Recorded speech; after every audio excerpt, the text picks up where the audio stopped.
Hi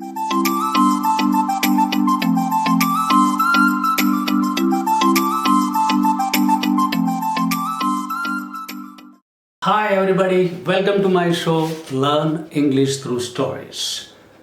Today I am coming with William Wordsworth, Lucy Gray. This is a ballad written on a real incident. ഇന്ന് നിങ്ങളുടെ മുന്നിലേക്ക് ഞാൻ വരുന്നത് English സാഹിത്യത്തിലെ പ്രശസ്തനായ വില്യം വേർഡ്സ്വർത്തിൻ്റെ ലൂസി ഗ്രേ എന്ന കവിതയുമായിട്ടാണ്. And this is a ballad. ഇതെന്താണ്? This is a ballad. Ballad means BALLAD. Ballad means a poem based on a story, ഒരു കഥയുടെ കാവ്യാത്മക രൂപം. Lucy Gray. Let us go to the poem. Yes, ഈ Lucy Gray എന്ന ഈ കവിതയിലേക്ക് നമുക്ക് കടക്കാം. Oft I had heard of Lucy Gray, and when I crossed the wild, I chanced to see at break of day the solitary child. The poet says he had heard about this Lucy Gray before. Yes, അദ്ദേഹം ഈ Lucy grey എന്ന് പറഞ്ഞിട്ടുള്ള ആ പെൺകുട്ടിയെ കുറിച്ച് വളരെയധികം കേട്ടിട്ടുണ്ട്. And when I crossed the wild, I chanced to see at break of day the solitary child. കവി എന്താണ് പറയുന്നത്? When I chanced, one day I was going through that wild means forest, and while he was going through the forest, he happened to see, അദ്ദേഹം കാണാനിടയായി, happened to see at break of day means പുലർകാലെ, രാവിലെ, the solitary child. ആ solitary means alone, alone means ഏകാഗിയായ എന്ന് വെച്ചാൽ ഒരു ദിവസം രാവിലെ കാട്ടിൽ കൂടെ ഇങ്ങനെ നടന്നു വരുമ്പോൾ ഇദ്ദേഹം ലൂസി ഗ്രേ എന്ന കുട്ടിയെക്കുറിച്ച് ഒത്തിരി കേട്ടിട്ടുണ്ട്. അദ്ദേഹം ഒരു ദിവസം രാവിലെ ആ കുട്ടിയെ കാണാനിടയായി. No mate, no comrade Lucy knew. She dwelt on a wild moor, the sweetest thing that ever grew beside a human door. Our Lucy grey, that little girl of around 12 years, ഏകദേശം ഒരു 12 വയസ്സോളം പ്രായമുള്ള ആ Lucy grey എന്നു പേരുള്ള ആ പെൺകുട്ടി, അവൾ ഒറ്റയായിരുന്നു. And where she was living, dwelt means DWELT, dwelt means lived, താമസിച്ചു. Dwelt on a wild moor means ഏകദേശം ചതുപ്പ് നിലം എന്നൊക്കെ പറയാം. Actually the Lucy Gray's house was surrounded by mountains, hills and the moor ചതുപ്പ് നിലം എന്നൊക്കെ പറയാം. ഓക്കെ, അപ്പം മലകളാലും കുന്നുകളാലും ചുറ്റപ്പെട്ട് കിടക്കുന്ന, മരങ്ങളാലും കിടക്കുന്ന ആ കാടിനുള്ളിൽ ഒരു ചെറിയ വീട്ടിനുള്ളിലാണ് അവർ ലൂസി ഗ്രേ താമസിച്ചിരുന്നത്. And she had no mate, she had no any playing mate. Here playing mate means കളിക്കൂട്ടുകാരും തന്നെ ഉണ്ടായിരുന്നില്ല.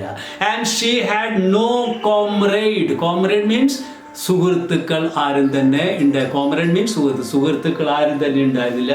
And she was all alone, but she was the daughter of the poet says the sweetest thing that ever grew beside a human door means ആ ഒരു വീടിൽ താമസിച്ചിരുന്ന ഒരു പെൺകുട്ടി മറ്റൊരു പെൺകുട്ടികളെ കൊണ്ട് ആ കുട്ടിയുടെ സൗന്ദര്യത്തെ കമ്പയർ ചെയ്യാൻ കഴിയാൻ. No girl was as beautiful as Lucy Grey. That's why the poet says she was the daughter of the nature, and it is very difficult to believe that she lived in a house and she was born to human parents.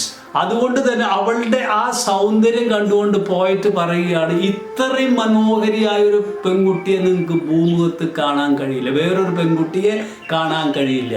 And she was like A little goddess, ഒരു ദൈവത്തിൽ അത്ര മനോഹരിയായിരുന്നു Lucy. അതുകൊണ്ട് തന്നെ ഇതൊരു മനുഷ്യർക്കുണ്ടായ കുട്ടിയാണ്, അല്ലെങ്കിൽ വീട്ടിൽ താമസിച്ചിരുന്നോ എന്ന് പറയാൻ നമുക്ക് വളരെയധികം സംശയം തോന്നും. വി കനോട്ട് ബിലീവ് ദാറ്റ്, നമുക്ക് വിശ്വസിക്കാൻ കഴിയില്ല അത്ര മനോഹരിയായ ഒരു കുട്ടി അവിടെ താമസിച്ചിരുന്നെന്ന്. എന്ന് വെച്ചാൽ ലൂസി ഗ്രേക്ക് കളിക്കൂട്ടുകാരായിട്ടുണ്ടായത് മനുഷ്യ കുട്ടികൾ ആരും തന്നെ ഉണ്ടായിരുന്നില്ല. She didn't have any human friends, no girls, no boys, no buddy. She didn't have anybody to play, and she didn't have any friends, and she was playing with the deer, she was playing with the rabbit. You can see her playing with the rabbit and deers, and she was the daughter of the nature. You yet may spy the fawn at play, the hare upon the green, but the sweet face of Lucy Gray will never more be seen. Now you can spy, you can see the fawn at play. ആ ചെറിയ മാൻകുട്ടിക്കാണ് fawn, FAWN. ആ ചെറിയ മാൻകുട്ടി, the small little deer at play. You can see that deer playing around her house. And you can see the hare, HARE. Hare means rabbit. The rabbit on the green. ആ പുൽത്തകിടുകളിൽ ആ rabbit കളിച്ച് നടക്കുന്നതാണ്. But the sweet face of Lucy, the sweet face of Lucy Gray will never be seen again. ഇനി ഈ മാൻകുട്ടികളെയും മുയലുകളെയും എല്ലാം നിങ്ങൾക്ക് കാണാൻ കഴിയും, പക്ഷേ ആ സ്വീറ്റ് ഫേസ്, മനോഹരമായ സൗന്ദര്യത്തിൻ്റെ മകുടം, the epitome of beauty. Epitome means ഒരു സൗന്ദര്യത്തിൻ്റെ മകുടം. EPITOME, epitome. ആ എപ്പിറ്റമി ഓഫ് ബ്യൂട്ടി, ആ ബ്യൂട്ടിയുടെ അത്യുന്നത, അതിമനോഹരമായ സൗന്ദര്യമുള്ള ആ ലൂസിയെ നിങ്ങൾക്ക് ഇനി അവിടെ കാണാൻ കഴിയുന്നില്ല. What happen to our Lucy? ലൂസിക്ക് എന്താണ് സംഭവിച്ചത്? Now let us know what exactly happened to Lucy. Tonight will be a stormy night. You to the town must go and take a lantern, child, to light your mother through the snow. Lucy's father was telling her, tonight means innu ratri, will be a stormy night. ഒരു കൊടുങ്കാറ്റുള്ള രാത്രി ആയിരിക്കും. അതുകൊണ്ട് തന്നെ മോളെ, നീ ടൗണിൽ പോകൂ. My little girl Lucy, you must go to the town. നീ ടൗണിലേക്ക് പോകണം. And take a lantern. And what you do? Take a lantern. ആ റാന്തൽ വിളക്കെടുക്കൂ. നിന്റെ അമ്മ ടൗണിൽ പോവുകയാണ്, അമ്മയെ തിരിച്ചു കൊണ്ടുവരാനായി ടൗണിൽ വിളക്കുമായി പോകൂ. അമ്മയെ ആ വിളക്ക് കാട്ടി തിരിച്ചു കൊണ്ടുവരൂ. You must go to the town and take the lantern, child, to light your mother through the snow. It is through the snow means it is Europe, it will be snow everywhere. There won't be enough light also. And he's telling his daughter to take a lantern and go to the town and bring her mother. She had to show the light. That's why he is telling her to take the lantern. And the girl says gladly, she says, Dad, father, I will gladly do. It is scarcely afternoon. The minster clock has just struck 2, and yonder is the moon. Oh, that father, I will do very gladly. Father, I will go to the town very gladly. Okay, ഞാൻ വളരെ സന്തോഷത്തോടുകൂടി ആ കാര്യം ചെയ്യാം. ഞാൻ അമ്മയെ കൊണ്ടുവരാൻ വിളക്കുമായി പോകാം. ഇപ്പോൾ അത്രയ്ക്ക് സമയം. It is scarcely afternoon. അത്ര ഉച്ചയായിട്ടുള്ളൂ. അത്ര നേരമൊന്നും അധികം വൈകിട്ടില്ല. ഇറ്റ് സ്കേഴ്സ്ലി മീൻസ് ഹാർഡ്ലി, കഷ്ടിച്ച് ആഫ്റ്റർനൂൺ ആയിട്ടുള്ളൂ. The minster clock has just സ്ട്രക്ക് 2. Minster clock mean the clock in the cathedral, in the church. There in the Europe and or even India also, that time people, how they come to know about the time, it is the minster clock. Like you have municipality clock, they had the clock in the church. And she said the clock has struck only 2. That means it's only 2 p.m. It's very early and I will go. Okay, the minstrel clock has just struck 2 and yonder is the moon. Yonder means the moon is very distant. ഇപ്പോഴും moon, ചന്ദ്രൻ വളരെ അകലെ ചെറുതായിട്ട് മാത്രമേ പറ്റൂ. Yonder is very distant. At saying she takes the lantern and she goes towards the town. When she left her father, at this, her father raised his hook and snapped a fagot band. He piled his work and Lucy took the lantern in her hand. So, എന്തുണ്ടായി? ഇത് പറഞ്ഞതും അച്ഛൻ എന്ത് ചെയ്തു? അച്ഛൻ അദ്ദേഹത്തിന്റെ ആ കോടാലി എടുത്തു. ഹുക്ക് ഹിയർ മീൻ ആ കോടാലി എടുത്ത് and he started cutting the wood. ഈ മഞ്ഞുകാലത്തൊക്കെ എന്ത് ചെയ്യും? അവർ ഒത്തിരി വിറകൊക്കെ വേണം. അപ്പോൾ they used to cut the wood and store it. This man started cutting the wood and binding it. I mean with കെട്ടുകൾ. Fagot means വിറക് കെട്ടുകൾ. FAGGOT. Fagot means വിറക് കെട്ടാക്കുക. And piled his work. ഓരോ കെട്ടുകളാക്കി അദ്ദേഹം ഇങ്ങനെ ശേഖരിച്ചുകൊണ്ടിരുന്നു.